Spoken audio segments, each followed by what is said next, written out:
بسم اللہ الرحمن الرحیم۔ جواب شکوہ بند نمبر 22۔ خود کشی شیوا تمہارا وہ غیور و خوددار، خود کشی شیوا تمہارا وہ غیور و خوددار، تم اخوت سے گریزاں وہ اخوت پہ نثار، تم اخوت سے گریزاں وہ اخوت پہ نثار۔ خود کشی اپنے آپ کو ہلاک کرنا، غیور غیرت مند، خوددار اپنی عزت کو برقرار رکھنے والا، اخوت بھائی چارہ، گریزاں بھاگنے والا۔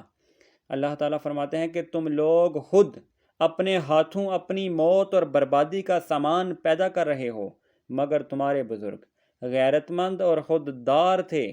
تم بھائی چارے سے بھاگتے ہو، لیکن پہلے زمانے کے مسلمان آپس میں بھائی بھائی تھے۔ تم ہو گفتار سراپا وہ سراپا کردار، تم ہو گفتار سراپا وہ سراپا کردار، تم ترستے ہو کلی کو وہ گلستاں پہ کنار، تم ترستے ہو کلی کو وہ گلستاں پہ کنار۔ گفتار سراپا باتیں بنانے کے عادی، اور سراپا کردار مکمل طور پر باعمل، گلستاں بے کنار یعنی سارے باغ کا مالک۔ اللہ تعالیٰ فرماتا ہے کہ تم صرف باتیں بنانے کے عادی ہو، جبکہ وہ سراپا عمل تھے۔ تم تو دنیا کی ایک ایک نعمت یعنی ایک ایک کلی کے لیے ترس رہے ہو، مگر ان کے دامن میں تو پورا پورا باغ تھا، یعنی وہ بے شمار دنیاوی نعمتوں سے مالا مال تھے۔ اب تلک یاد ہے قوموں کو حکایت ان کی، اب تلک یاد ہے قوموں کو حکایت ان کی، نقش ہے صفائے ہستی پہ صداقت ان کی۔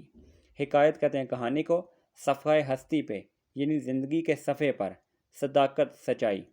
اللہ تعالیٰ فرماتے ہیں کہ دنیا کی تمام قوموں کو اب بھی تمہارے اسلاف کے سنہرے کارناموں کی کہانی یاد ہے۔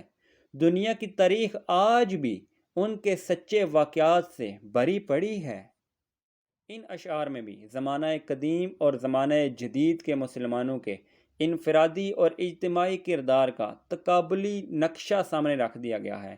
ارشاد باری تعالیٰ ہے، تم تو اپنے ہاتھوں اپنی بربادی اور ہلاکت کا سامان پیدا کرتے ہو، لیکن تمہارے اسلاف اپنی آن اور غیرت کے محافظ ہوا کرتے تھے۔ پرانے دور کے مسلمان تو آپس میں بھائی بھائی تھے، لیکن تم ایک دوسرے کے خون کے پیاسے ہو۔ تاریخ عالم گواہ ہے کہ جب مسلمان حضور صلی اللہ علیہ وآلہ وسلم کے زمانے میں مکہ سے مدینہ ہجرت کر کے گئے تو مدینہ منورہ کے مسلمانوں نے اپنے پریشان حال اور مصیبت زدہ بھائیوں کی ہر طرح ایسے مدد کی کہ دشمن بھی دنگ رہ گئے۔ آج کل تو ہم ذرا ذرا سی بات پر ایک دوسرے کی عزت اور جان و مال پر حملہ کرنے سے بھی دریغ نہیں کرتے۔ اور کیا یہ حقیقت نہیں ہے کہ ہم گفتار کے غازی ہیں، یعنی باتیں بنانے کے عادی ہیں، جبکہ ہمارے بزرگ کردار کے غازی تھے۔ اسی لیے تو ہم دنیا کی حکومت کو ترستے ہیں۔ ہمارے اسلاف تو ہر طرح کی نعمتوں اور حکمرانیوں سے فیض یاب تھے۔